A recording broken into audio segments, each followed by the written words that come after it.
утреннего стяг в жизни важен первый шаг.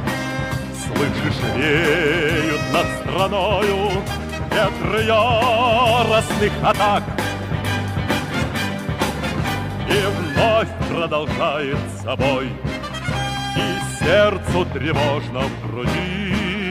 И Ленин такой молодой, и юный октябрь впереди. И Ленин такой молодой, и юный октябрь впереди. Весть летит во все концы, вы поверьте нам, отцы. Будут новые победы, станут новые бойцы.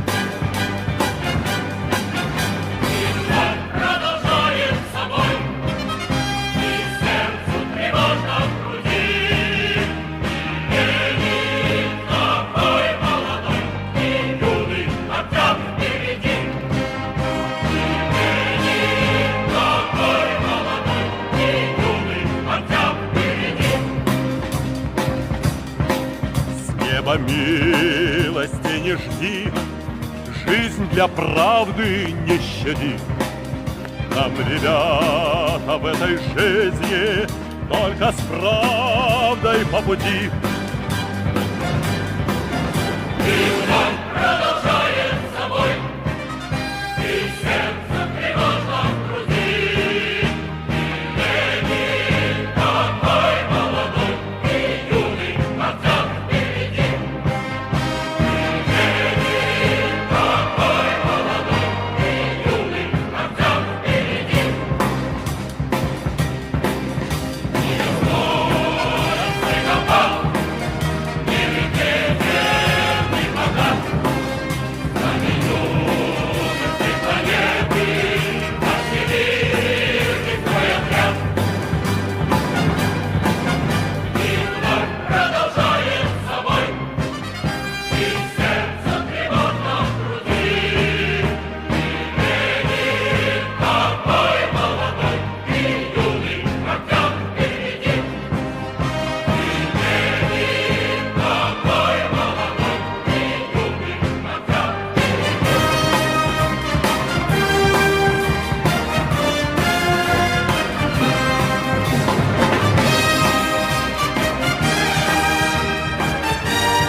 Good evening, everybody, and welcome along.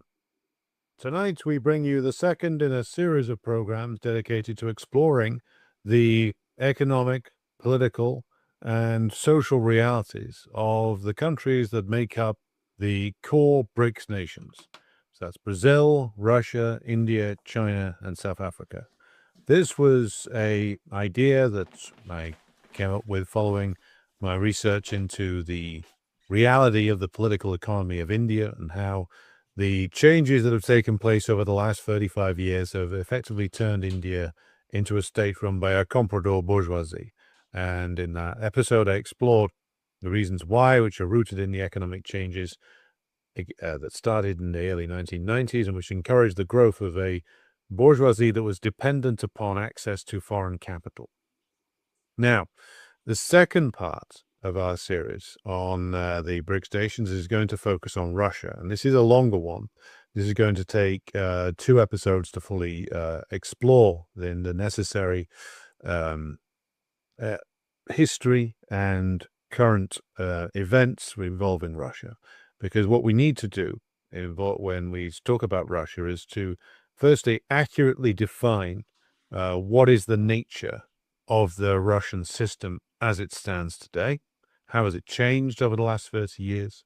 What is the role of President Putin? And what are the class forces that are operational within Russia? Now, Russia is a different state to India. It could have ended up in a similar state, but there were different forces in play that we'll go on to explain as to why it is occupying this very contradictory position in world affairs right now. So, now we all perhaps know some of this history. What I'm about to go through with you tonight is largely information that I have talked about before in various places, in various streams over the years, going all the way back to February 2022 when I first started covering this. But what I am aiming to do with this series is to place all of my research into easily accessible 1-hour videos. So part 1 will go out tonight and part 2 tomorrow night. And the reason for this pause is because I didn't want to give people a 2-hour video to sit through. I want to give something of a break, but one will go out one night after the other. Now, we'll begin, of course, by talking about the special military operation. Now, in February 2022, Russian forces officially crossed into Ukraine, initiating what Moscow termed a special military operation. Now, it must be emphasized that this was, of course, a limited operation at this time, and we'll go into the reasons why as we go through this presentation tonight. Now, it is now 4 years later. Now, this war, for that is really what it is, has killed probably over 1 million people, mostly Ukrainians, displaced millions, and also has led to very significant casualties amongst those who are fighting unofficially in Ukraine, including Americans, Britons, French, Germans, Brazilians, Colombians. In fact, the entire US imperialist bloc has been unofficially pressed into service in terms of its former soldiery or recently sheep-dipped soldiery, who are, shall we say, given a paint job and a level of plausible deniability and sent off to fight in Ukraine. Now, the war has fundamentally reshaped not only European security, but also it has rapidly accelerated the disintegration of the US-led order. Now, when we come to talk about the factions involved in Russian politics later on, you'll see just how far away from their intentions these people have moved. Now, the US imperialist-led bloc and its media and propaganda arms have characterized this uniformly as an action of unprovoked aggression. It's a full-scale invasion. It's the largest military assault in Europe since 1945. It's a violation of international law, as if they care about that. It's an assault on the rules-based international order. Remember that one? That's one thing we have to thank Trump for, or at least he doesn't go on about that. Now, the narrative from the Russians, of course, is slightly more focused and consistent.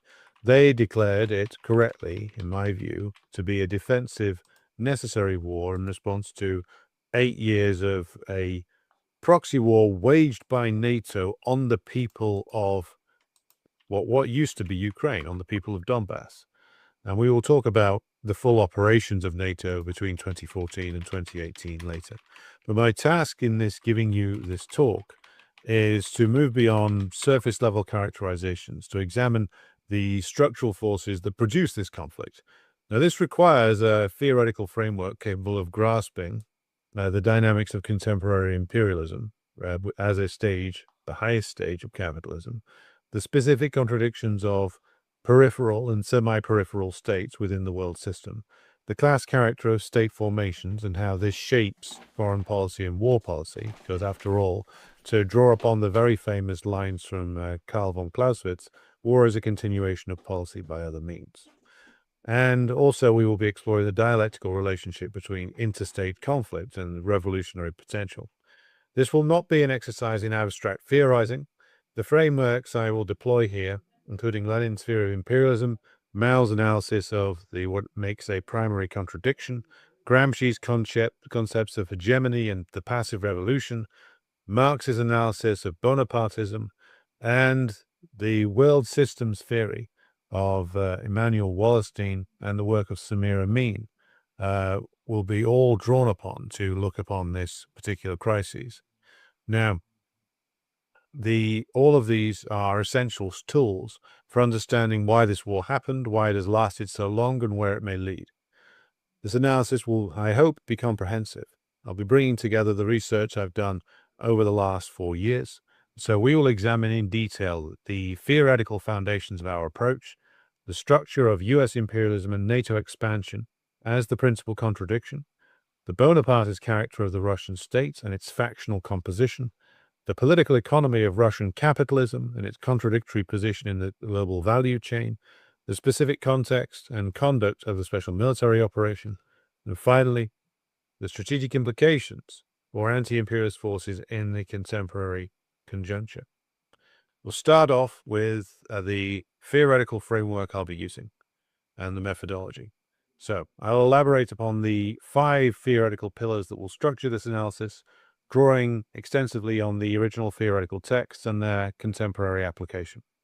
Now, first of all, we have to begin with Lenin's theory of imperialism as the highest stage of capitalism. We have talked about this many times before, but it always is worthy of going through again because you cannot hear this enough. Now, Imperialism, the highest stage of capitalism, was written in 1916 during the First World War. It provides an indispensable framework for understanding contemporary international relations. And the 5 fundamental characteristics that Lenin identified with regard to what constitutes imperialism remain absolutely vital for understanding imperialism today. First of all, what Lenin described as the concentration of production capital has developed to such a high stage that it has created monopolies that play a decisive role in economic life. This concentration has only intensified in the century since Lenin wrote those lines. Multinational corporations command resources that exceed the GDP of many nation-states. Technological giants, financial conglomerates, and vertically integrated global supply chains represent quantitative and qualitative development of the monopolistic tendencies that Lenin identified all the way back in 1916. Secondly, the merging of bank capital with industrial capital and the creation on the basis of this finance capital of a financial oligarchy. The contemporary dominance of Wall Street and the City of London, the rise of asset management firms controlling trillions of dollars, and the financialization of the global economy represent the full and most flowering expression of finance capital. Thirdly, the export of capital is distinguished from the export of commodities, acquires exceptional importance, wrote Lenin. Foreign direct investment, portfolio flows, and debt instruments have become primary mechanisms for surplus extraction from peripheral countries, from neo-colonial countries as well. The World Bank, the International Monetary Fund, as well as private financial institutions, function as contemporary equivalents of the old imperialist banking system that Lenin described in 1916. Fourth, the formation of international monopolist capitalist associations which share the world among themselves. Contemporary agreements on trade, the World Trade Organization system, the international regulatory bodies, all represents the institutionalization of this sharing agreement between the imperialist bloc powers. The international institutions, of course, mostly, other than the World Trade Organization, which is slightly newer, date back to the Bretton Woods settlement system that emerged after World War II. But of course, they have become over the years the primary instruments through which the US-led imperialist bloc imposes its terms of trade upon the rest of the world. And this has only intensified since the collapse of the socialist bloc in 1989 to 1991. It is the international institutions and various different trade agreements drawn up under the rules which are set, of course, by the imperialist bloc powers that govern the trade of the entire world, or have done until more recent times. Fifth, the territorial division of the world among the big capitalist powers is completed. Now, whilst formal colonialism has largely ended, but of course the neo-colonial division of the world, which is created, as Kwame Nkrumah noted, through economic dependencies and military alliances and ideological hegemony, perpetuates the fundamental pattern identified by Lenin. Beyond these characteristics, Lenin's analysis of imperialist parasitism remains crucial. He described how enormous super profits enable the capitalist class to bribe the upper strata of the working class, creating a labor aristocracy with a material stake in maintaining imperialist domination. This illuminates the political economy of contemporary social democracy and Western trade unions' consistent alignment with imperialist foreign policy. Lenin's concept of the rentier state, where income from capital exports exceeds income from domestic production, also retains explanatory power for understanding financialized economies like those of Britain and the United States. Second piece of method of analysis we're going to be using is we're going to be looking at Mao's analysis of contradictions to understand the Russian special military operation. Now, Mao in his 1937 essay on contradiction provides very fundamental and essential methodological tools for us. Mao's fundamental insight is on this point is as follows. Quote, "The fundamental cause of the development of a thing is not external but internal. It lies in the contradictoriness within the thing. Applied to interstate conflict, external pressures create conditions for conflict, but specific form and trajectory are determined by internal contradictions." So just to elaborate on what Mao's point is there, he's not saying that the external pressures don't matter. Well, his point is that the external pressures are generated, but they are applied to a movement, a party, a state in specific ways, but that a state can, or a party can, of course, respond to these and actually defy external pressure if the internal harmony of the system is there, if the system has a correct internal regime, as I've emphasized before. Now, what we will go on to talk about when we talk about color revolutions and things like that is that the reason why the color revolutions succeed in many cases is because the internal system of the countries targeted by the color revolution machine, run by, of course, the American intelligence agencies ultimately, had not only a myriad of contradictions, but a number of unresolved antagonisms, which were left free for exploitation by U.S. imperialism. So Mao's point, and it's a correct one for revolutionaries to bear in mind, is that if one has the internal regime right within the party, within the movement, within the country, then there is much that one can resist, even with apparently inferior forces.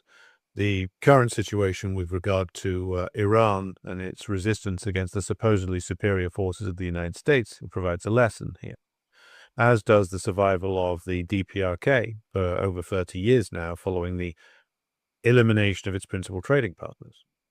Now, the concept of the principal contradiction is crucial for strategy.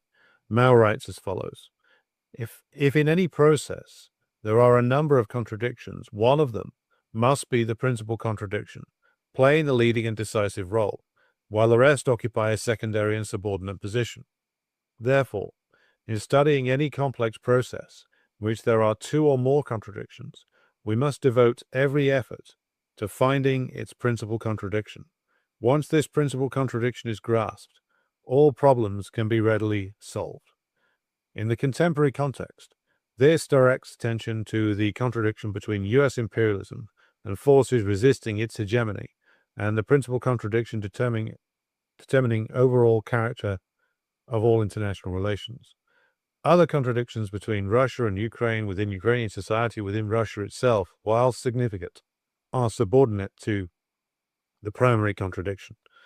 Mao's distinction between antagonistic and non-antagonistic contradictions also provides analytical tools.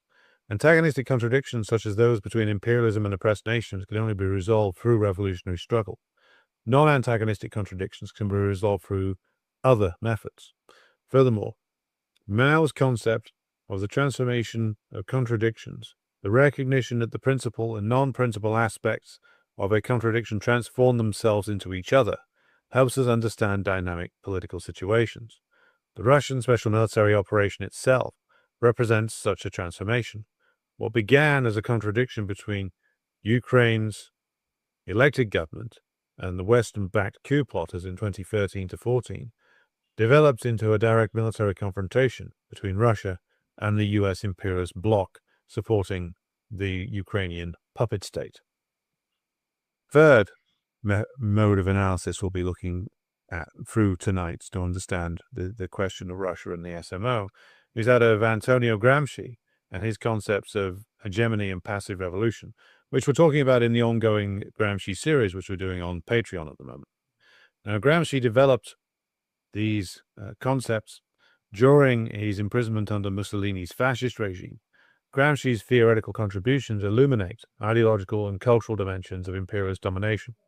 Gramsci defined hegemony as, quote, the spontaneous consent given by the great masses of the population to the general direction imposed on social life by the dominant fundamental group. This is not mere force that he's talking about here, but the manufacturing of consent, to quote a now infamous book. Gramsci's formulation of the extended state or integral state, political society plus civil society, in other words, hegemony, protected by the armor of coercion, provides a framework for analyzing how NATO expansion and regime change operations function as a complementary aspect of imperialist strategy. The political society of state apparatus operates alongside civil society institutions, media, education, NGOs, religious organizations, all come together to maintain the rule of the dominant class. The concept of the passive revolution, that is, a revolution without a revolution, or a revolution from above, is particularly relevant for understanding this transformation of Soviet or post-Soviet nations. The incorporation of the Eastern European nations into NATO and the European Union, the transformation of Ukraine into a pure puppet state of the West after the 2014 Maidan coup, and the ongoing efforts to reshape societies according to imperialist enforced templates, all represent forms of what you would call a passive revolution, which are fundamental social transformations without mass revolutionary mobilization from below. These are projects of the elites, so to speak. Gramsci's distinction between a war of maneuver and war of position also eliminates contemporary developments. While the former involves direct assault on state power, the latter involves gradual winning of positions within civil society before direct confrontation. NATO expansion can be understood as a war of position, gradual establishment of influence through institutional penetration rather than direct military conquest. Gramsci's analysis of intellectuals as the dominant group's deputies exercising the subaltern functions of social hegemony and political government explains the role of Western-funded NGOs, media outlets, and academic institutions in shaping public opinion and political outcomes in target countries. The extensive network of democracy promotion organizations functions precisely as Gramsci described, manufacturing consent for policies serving imperialist interests. If one looks at the color revolutions that have taken place across both Eastern Europe, Central Asia, and the Middle East, you can see this process take place. You can see how the NGOs, the intelligence agencies, religious organizations, all work together to build a network of influence that slowly takes over the institutions of the targeted country. When Georgia moved to start trying to resist this, they continually mobilized their forces to try and force the Georgia Dream government out of office.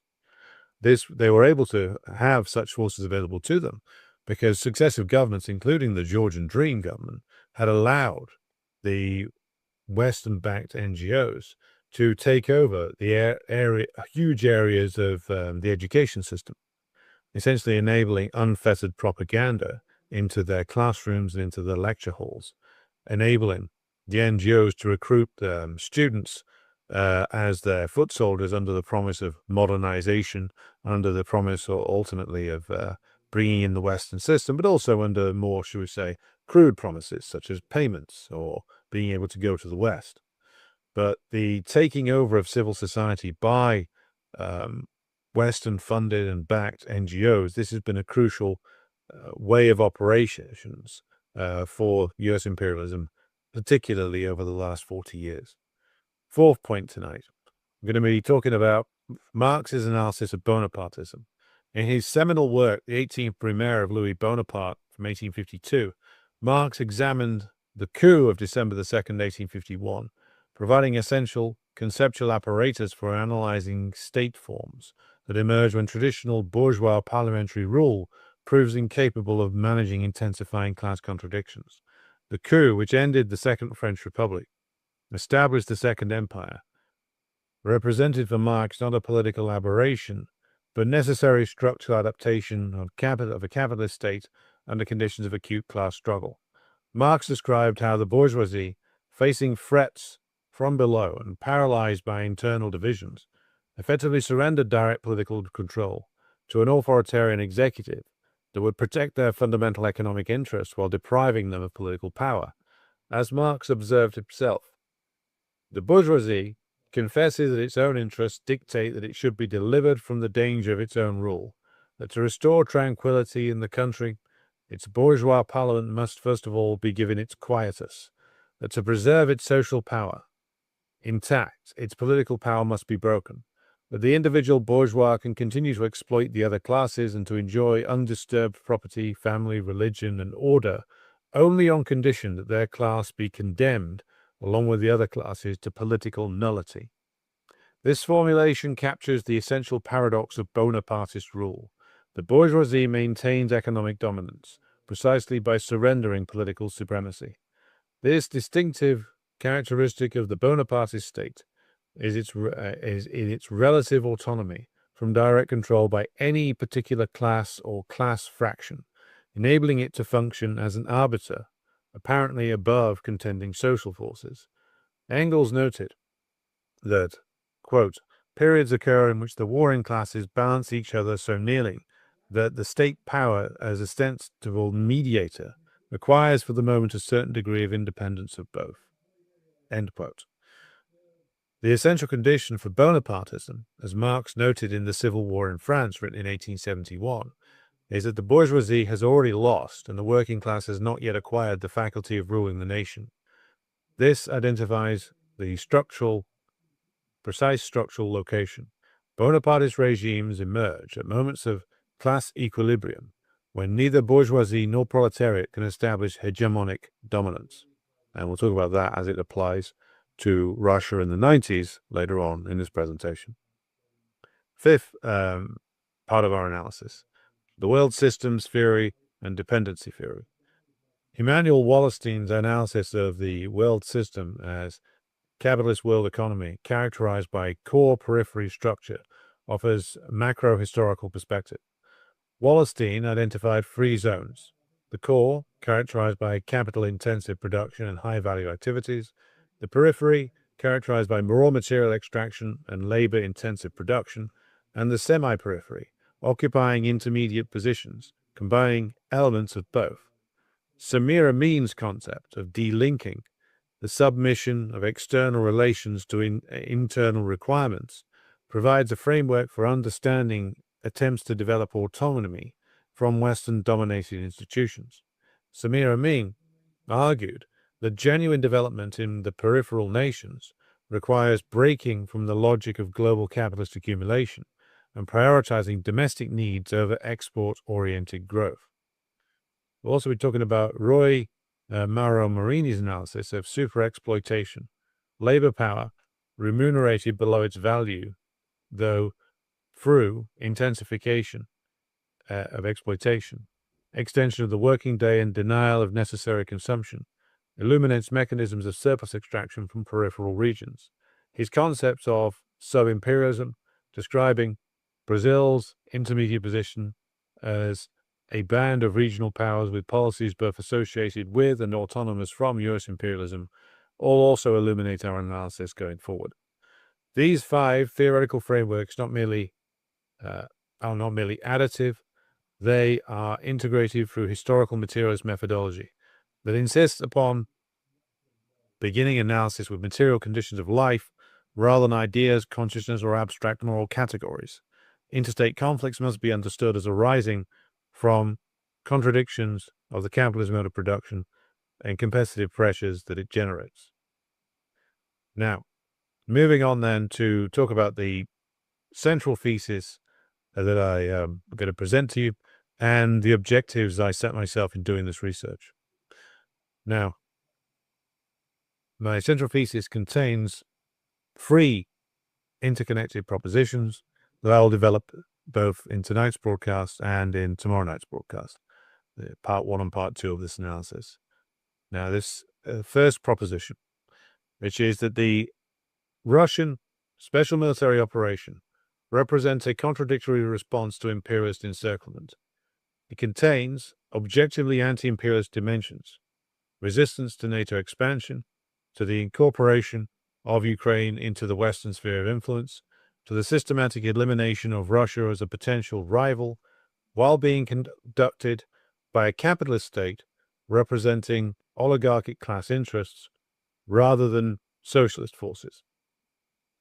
This contradiction is not incidental but structural, rooted in Russia's contradictory position as a semi-peripheral state within the world capitalist system.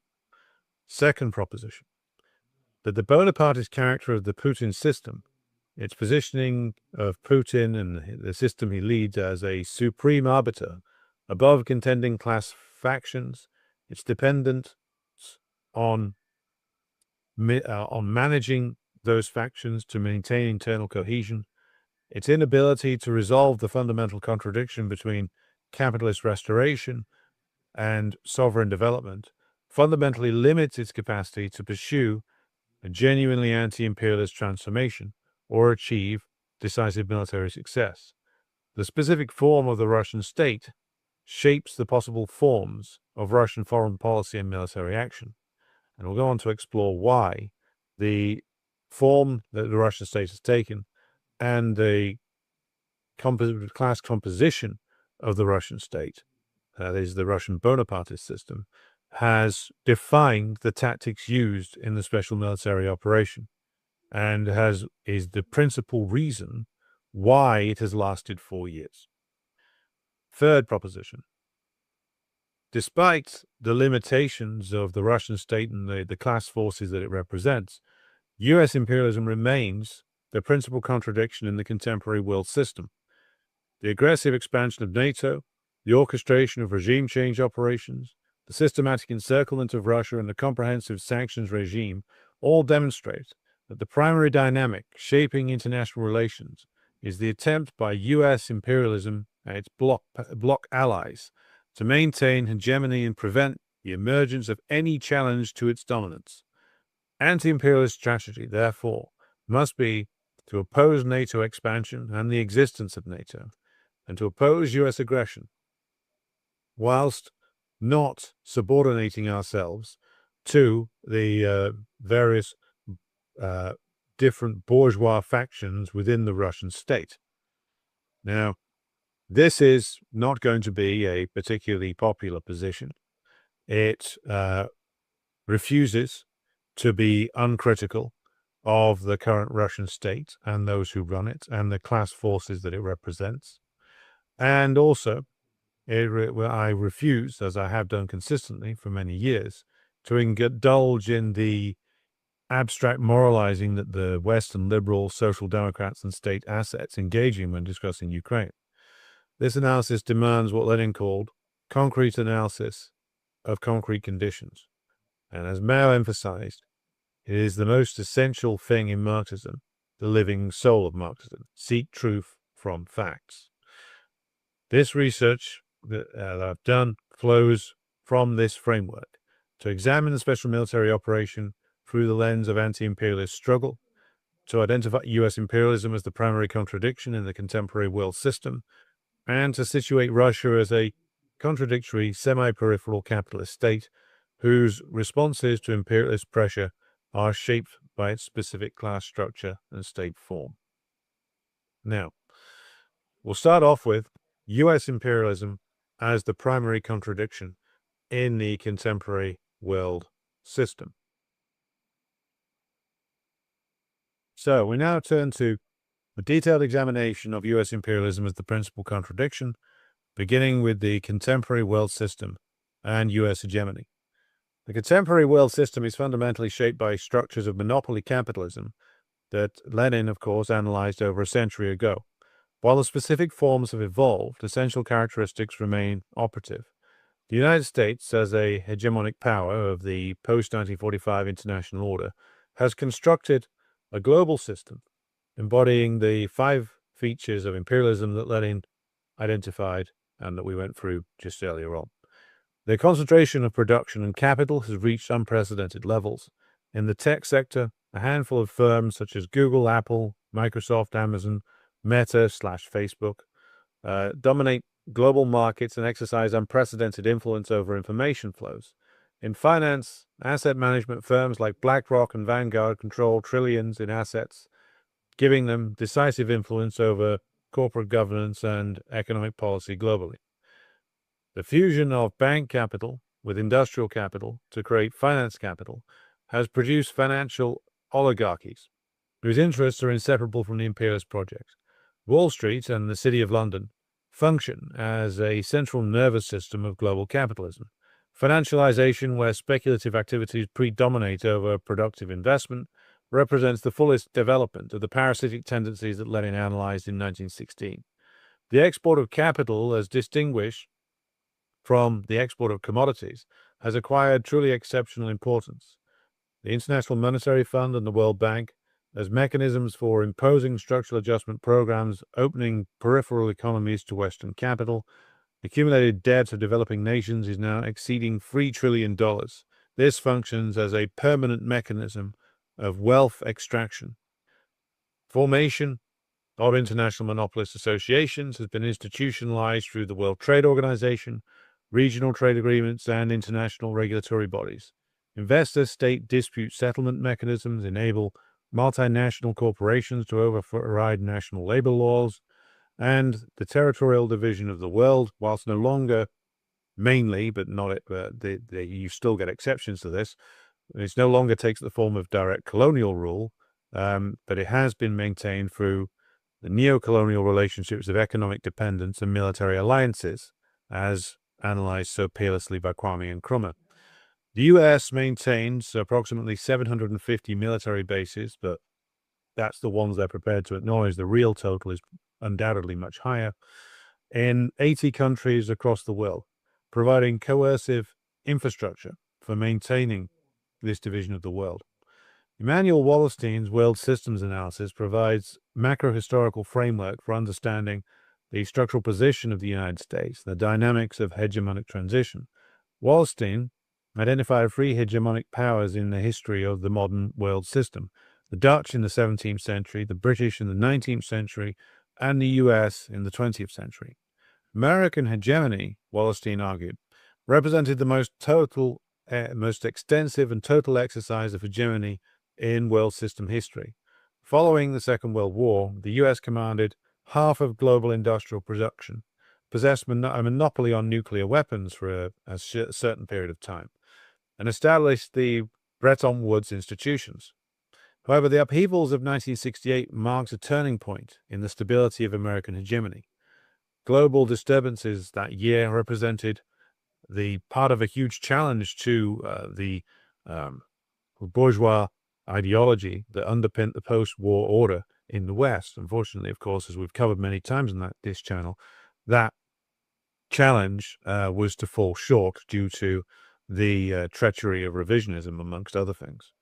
Now, the contemporary period represents a structural crisis of the world system, a crisis of U.S. hegemony characterized by 3 distinct but closely related processes: the intensification of interstate inter-enterprise competition, the escalation of social conflicts and interstitial emergence of new configurations of power, the rise of China as an economic competitor to the United States, the reassertion of Russian independence following the Comprador era of the 90s, and the growing resistance of many nations in what is termed the Global South to the US-led imperialist bloc's domination. These all represent challenges to the existing order. The core periphery structure that Wallerstein identified remains fundamental. Core countries maintain dominance through control of high-value economic activities, advanced technology, financial services, corporate management, etc. This is why, of course, they are getting so twitchy. That is, the United States is getting so twitchy about China, because with their advances in high-tech production, and with their ability to actually break through the U.S. attempts to stifle their economic development, the advantages that the U.S. thought that it would have over itself in perpetuity are disappearing. Now, the peripheral countries, though, when it comes to them, the system hopes, that is the US-led system, hopes to keep them trapped in perpetuity in the role of the exporter of raw materials and in low-wage manufacturing. The military financial complex, the integrated operation of Pentagon, intelligence agencies, Wall Street, and the major defense contractors constitutes the principal driving force behind the foreign policy of the United States. The scale of American military expenditure appears staggering. The U.S. spends more on the military than the next 10 countries combined, accounting for approximately 40% of global military spending. Major defense contractors such as Lockheed Martin, Boeing, Raytheon, Northrop Grumman, General Dynamics, etc., function as what Engels termed state monopoly capitalism, combining private ownership with state-guaranteed markets. These corporations operate globally, while influencing policy through the same old methods: lobbying, campaign contributions, etc., plus the revolving door between government and the industry. The financial sector exercises decisive influence through the control of capital flows and integration with the state apparatus. Imposition of sanctions, structuring of debt, and management of currency relationships all serve to maintain dollar dominance and profitability of American financial institutions. Intelligence agencies function as the covert arm of the military financial complex, conducting regime change operations, electronic surveillance, and political manipulations all the way across the world. There is, of course, the extensive and very well documented history of CIA's involvement in coups, from Iran in 1953 to Chile in 1973 to Ukraine in 2014. This reveals the systematic use of covert action to advance the interests of U.S. imperialism and its bloc allies. There must also be said, of course, that U.S. imperialism and its bloc allies unite on certain issues and then tear lumps out of each other on other issues. Whilst they are united, of course, in their determination to defeat Russia and dismember it, to defeat Iran, to defeat China, they are also very divided as to how to go about doing this. They are also divided amongst themselves with regard to defense and the advancing of their own interests. They all want to go forward together to make conquests, but they're constantly arguing with each other about how they're going to do it, how the loot's going to be divided. And in the case of Iran, they've reached a crisis point where there is a real disagreement about the way forward due to the fact that the US has started a war it can clearly not win. Now, moving on to talk about NATO expansion and the encirclement of Russia. Now, the expansion of NATO since the counter-revolution that destroyed the USSR represents one of the most significant strategic transformations of the post-Cold War era.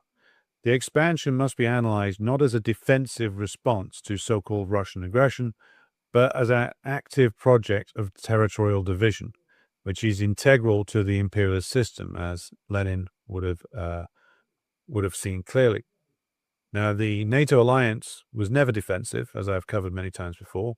It was always an aggressive militarist alliance that was principally aimed in two directions. The first, of course, was to keep continual military pressure on the Soviet Union and the socialist countries, but the other side of its operation was always directed internally to make sure that control was kept over the nations of Western Europe by U.S. imperialism and to prevent the emergence of any communist-led government in the Western European nations.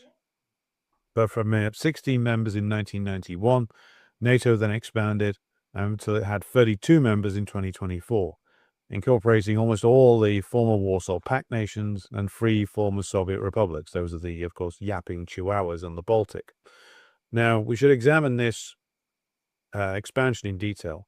The first wave took place in 1999, when Poland, Hungary, and the Czech Republic were brought into the alliance. This occurred, of course, despite the explicit assurances given to that fool and traitor Gorbachev during the German reunification negotiations, when U.S. Secretary of State James Baker told the traitor Gorbachev that NATO would expand not 1 inch eastward regarding East German territory. The declassified documents from that time confirmed that these assurances were given, but, of course, were then systematically violated. Now, interestingly enough, if one looks back at the Russian treaties delivered to the NATO powers in 2021, late 2021, you can see that the Russians were calling back to those assurances by demanding that NATO forces be withdrawn from all the countries that joined since 1999. So they were saying, you can be a member of NATO, as you can be a member of this little club, but you can't have US, British, German troops on your soil threatening us. Now, the second wave of expansion came in 2004. Remember the 2000s, when George W. Bush was describing how Putin was his good friend? Turned out old George W. was a better liar than he let on.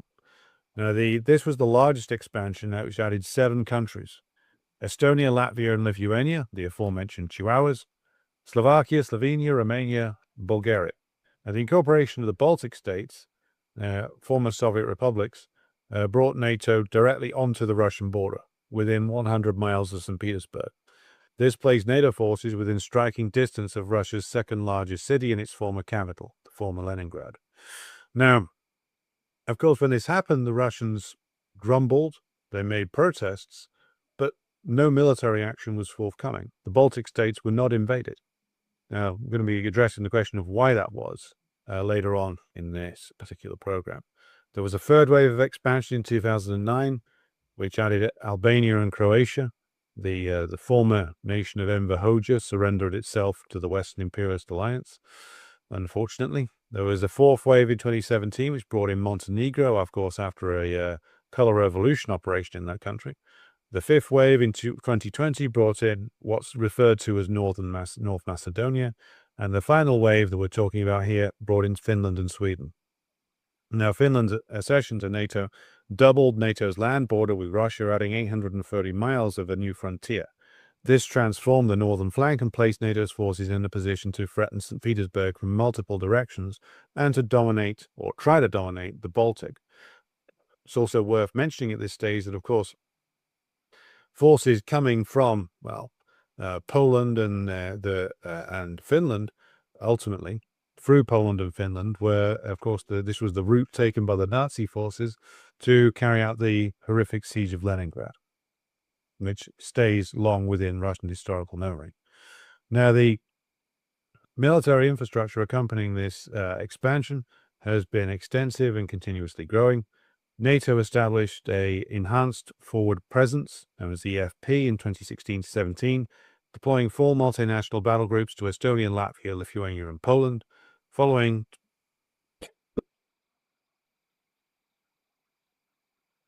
2022, the ultimate plan was to, of course, include both German and British troops in large-scale deployments to Lithuania.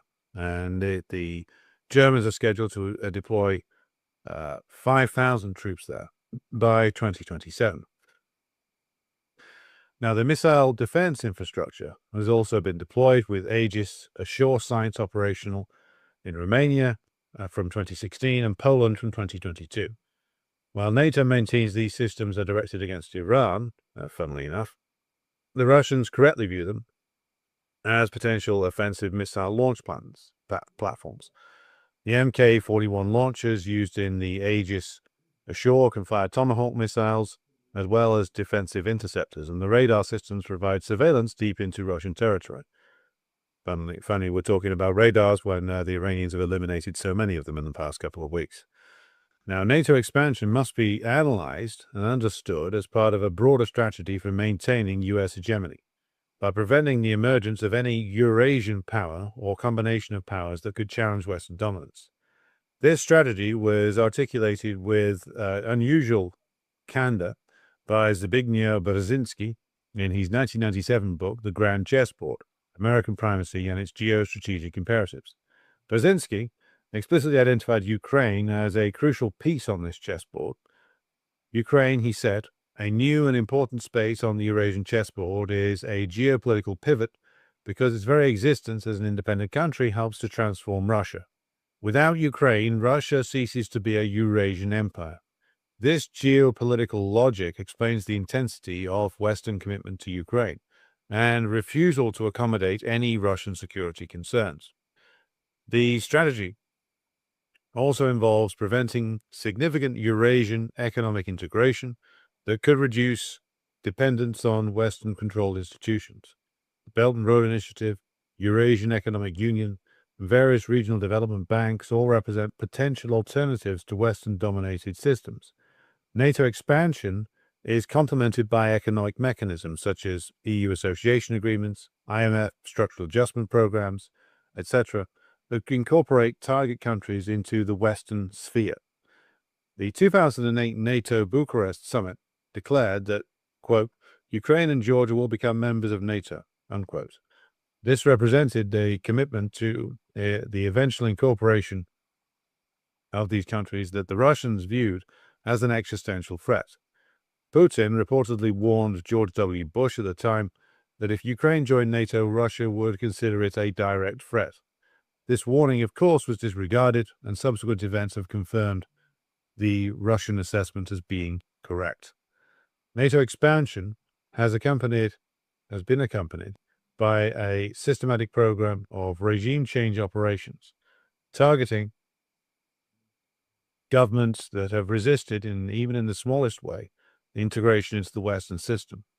These so-called color revolutions employ a combination of civil society funding, media manipulation, political organization, and extreme violence to overthrow existing governments and install regimes that are favorable to U.S. and more broadly, U.S.-led imperialist bloc interests. Organizations such as the National Endowment for Democracy, which were established in 1983 to conduct overt activities previously covertly performed by the CIA. The NED provides funding to opposition groups, media outlets, and civil society organizations in targeted countries. USAID channels additional funds through various programs, creating infrastructure of U.S.-aligned political axis. These operations follow recognizable patterns. The Western-funded NGOs and media operations promote the narrative of government corruption. Opposition groups mobilize with social media operations playing a crucial role. The Western governments try to provide international legitimacy while denouncing any government attempt at repressing these demonstrations, even when those demonstrations, as they did in the case of Ukraine, turn violent. And if necessary, the Western, principally U.S., but it is very much a coalition agreement here, the U.S. intelligence agencies will up the level of violence to escalate the crisis, as we will see when it comes to the case of Ukraine. The 2014 coup in Ukraine represents the most successful of these U.S. operations. The U.S. had organized and invested over $5 billion in what are laughably entitled democracy promotion campaigns since 1991. They created a network of organizations that were absolutely committed to integration into the U.S.-led system. And when Yanukovych suspended the EU association agreement negotiations in November of 2013, this infrastructure that they spent 20-plus years building was mobilized to launch protests that would ultimately create a coup that overthrew the elected government in 2014. We now turn to talk about the Ukraine coup and its aftermath. Now, the events of November 2013 through to February of 2014 in Ukraine represent a textbook case of the U.S.-sponsored regime change operation known as color revolutions that must be examined in detail in order to understand the origins of the special military operation. When Yanukovych announced the suspension of the EU association agreement, negotiations that had been taking place throughout that year. He announced this on November the 21st, 2013. Protests then began in Kiev's Independence Square, the Maidan Square. What began as fairly straightforward demonstrations was transformed through systematic Western intervention and mobilization of fascist forces into a violent coup. When the late and unlamented John McCain visited Kiev in December 2013, he addressed the crowd there, stating, "We are here to support your just cause." He appeared on stage alongside fascist leaders, including Ole Tianbok, of the Svoboda Party, and of course McCain never made any mention of Tianbok's history of anti-Semitic statements, including a 2004 speech where he called for a fight against the Muscovite Jewish mafia, during which he made frequent reference to Jews by a word that begins with K and ends with S, which I won't say here, for YouTube censorship reasons. This appearance of McCain with the Svoboda leadership signaled the fact that the U.S. and its bloc allies were not just working with the fascist forces, they were actively organizing with them. They were promoting them. These were the forces that were going to power the overthrow of Yanukovych and the delivery of Ukraine into the U.S.-led system. Now, the turning point came in February 2014 with what was called the sniper massacre on Maidan Square. On February 20th, snipers fired on both protesters and police forces, killing approximately 49 protesters and at least 3 police officers. Now, while the West immediately attributed the massacre to the forces of President Yanukovych, very extensive research done by Professor Ivan Kachanovsky of the University of Ottawa revealed a picture that was directly the opposite of that. Kachanovsky's research demonstrated that the snipers were positioned in the Music Conservatory and the Hotel Ukraina. Both buildings were under the control of the Maidan protest crowd. Over 80 testimonies reported snipers in Maidan-controlled buildings. Synchronized videos show snipers firing from Hotel Ukraina's 11th floor. A BBC correspondent identified a shooter wearing a green helmet, characteristic of the Maidan protesters. Ballistic evidence indicates weapons used were standard hunting rifles and Kalashnikovs, not specialized sniper rifles that would be expected in a state security operation. The political effect of the massacre was decisive. It achieved the objective of discrediting Yanukovych, more so than he was already internationally, justified further violence from the protests, and created the conditions for Yanukovych's removal, which happened 2 days later.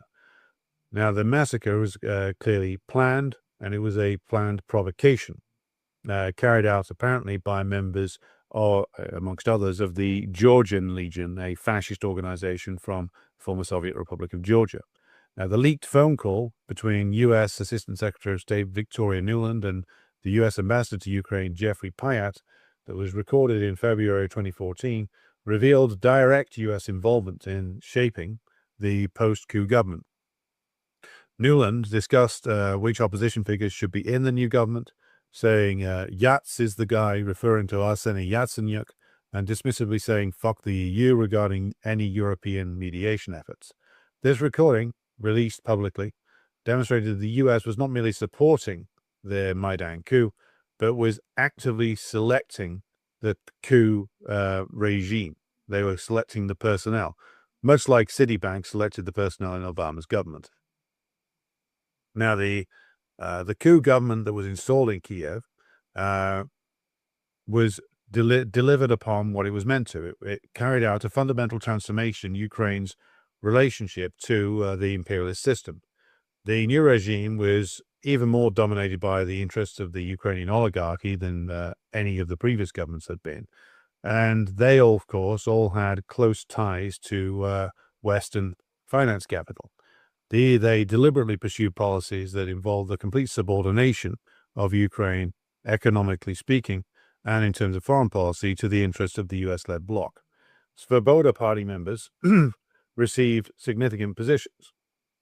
Alexander Sik as Vice Prime Minister, Igor Shvaika as the Minister of Agriculture, Andrei Mokniak as the Minister of Ecology, Igor Shveka as Minister of Agriculture.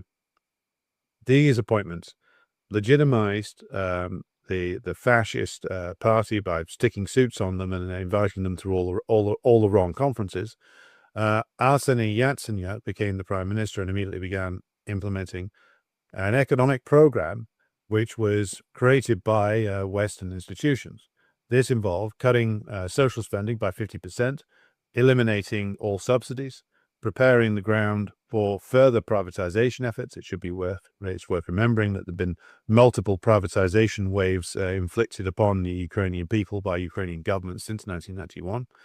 The International Monetary Fund put up $17 billion in a so-called bailout package that was released on the condition that these austerity measures and these mass privatizations, including a gas price increase for the working class population and pension cuts and attacks on workers' rights, were all pushed through. The EU Association Agreement, which was, of course, signed by the new government as soon as possible, opened up Ukrainian markets to European goods, whilst only providing very limited access to European markets for Ukrainian products. It was a completely one-sided agreement, which is, of course, the reason why Yanukovych hesitated in the negotiations. Now, the agreement committed Ukraine to adopting EU regulatory standards, effectively preventing any independent industrial policy. As one analyst noted at the time, this was integration without membership, subjugation to EU rules without representation in any of the EU decision-making bodies. Now, the overthrow of Yanukovych did provoke, of course, as we've discussed many times on this channel, immediate resistance in Russian-speaking regions of eastern and southern Ukraine. In Donbass, protests against the coup regime developed into an armed resistance. The coup government's attempt to suppress this resistance through military force initiated a civil war that would continue for 8 years and kill 14,000 people before the launch of the special military operation in 2022. Now, according to data from an organization called Action on Armed Violence, the Ukrainian forces were responsible for 783 civilian casualties between 2014 and 2021, meaning that the vast majority of civilian casualties were actually caused by ground-launched weapons such as shelling, mortars, etc., rather than small arms fire, indicating that the Ukrainian side were deliberately and indiscriminately firing into civilian areas. Now, there was, of course, the phony attempts to solve the crisis. The Minsk Agreement, negotiated in 2014 and 2015, or two of these, with the so-called mediation being provided by Germany and France, with Russia involved as well, provided a framework for an agreement not between Ukraine and Russia, but between the Kiev regime and those who were leading the resistance to the coup regime. Now, this was meant to be a framework of resolving the conflict, but it was never implemented. Minsk I collapsed within a few months. Minsk II established a ceasefire and a withdrawal of heavy weapons, and supposedly provided for constitutional reform, providing a special status for Donbass, and local elections under Ukrainian law with the monitoring of the OSCE was supposed to take place. Now, the failure was always meant to happen. Now, the Ukrainian side claimed there was a dispute about the timing of when the ceasefire was going to be, that the Russians insisted that the elections and the special status for Donbass should come first, providing guarantees for the autonomy of the Donbass republics before being reintegrated into Ukraine. Of course, the Kiev regime, similar to what it insists on now, insists on the ceasefire and the establishment of a Ukrainian state control over the eastern border with Russia, and the withdrawal of quote-unquote all foreign armed factions before any political changes were put in place. Now, this, of course, was quite deliberate. The war was not meant to be resolved this way. These agreements were about buying time. As Petro Poroshenko said in 2022, quote, bear in mind, Petro Poroshenko was president for a while after the coup of 2014.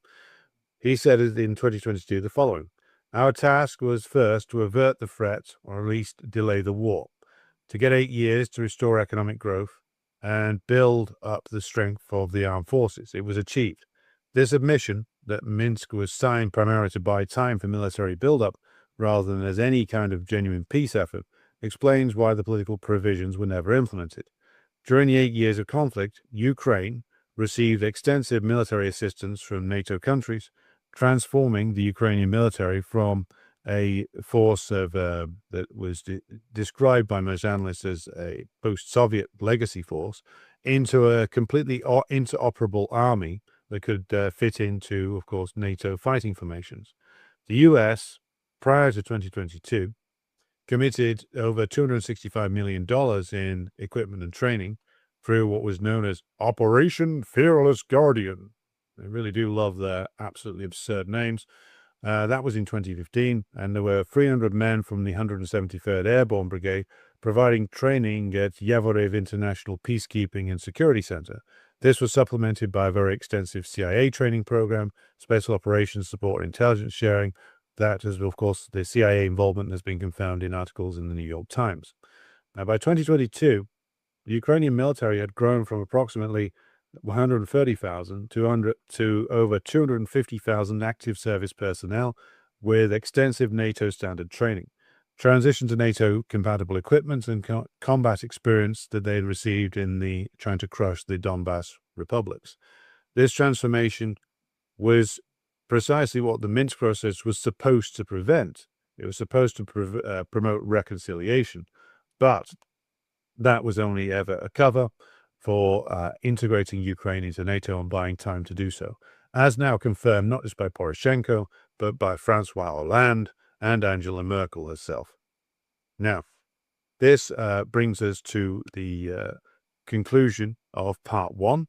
Now we will pick up tomorrow with part two, which is going to deal with why US imperialism constitutes the principal contradiction of our era. And then we will go on to talk about why the war has gone as it has and how that relates to the specific class nature of the Russian system. So thank you for joining me for this tonight. Join me again for the second part tomorrow, and I will see you then. I hope you enjoy the rest of your day. Be sure to like, share, and subscribe, as always. Thank you to everybody who supports the show on Patreon, and the support that you give this project enables me to do things like this. And we'll be doing the next show on Gramsci later this week there, so go over to Patreon and check that out if you're interested in that. Thank you for joining me tonight, and I'll see you again soon.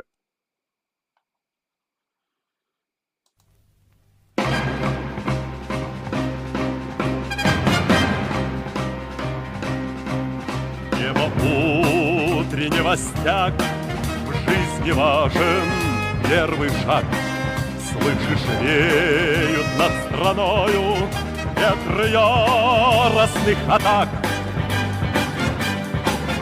И вновь продолжает собой, и сердцу тревожно в груди. И Ленин такой молодой, и юный октябрь впереди. И Ленин такой молодой, и юный октябрь впереди. Весть летит во все концы, вы поверьте нам, отцы. Будут новые победы, станут новые бойцы.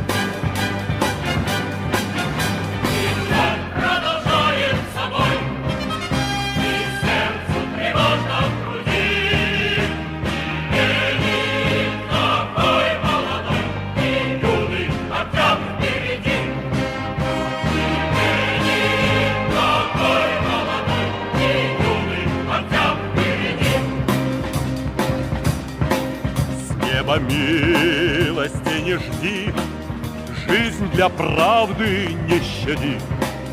Нам, ребята, в этой жизни только с правдой по пути.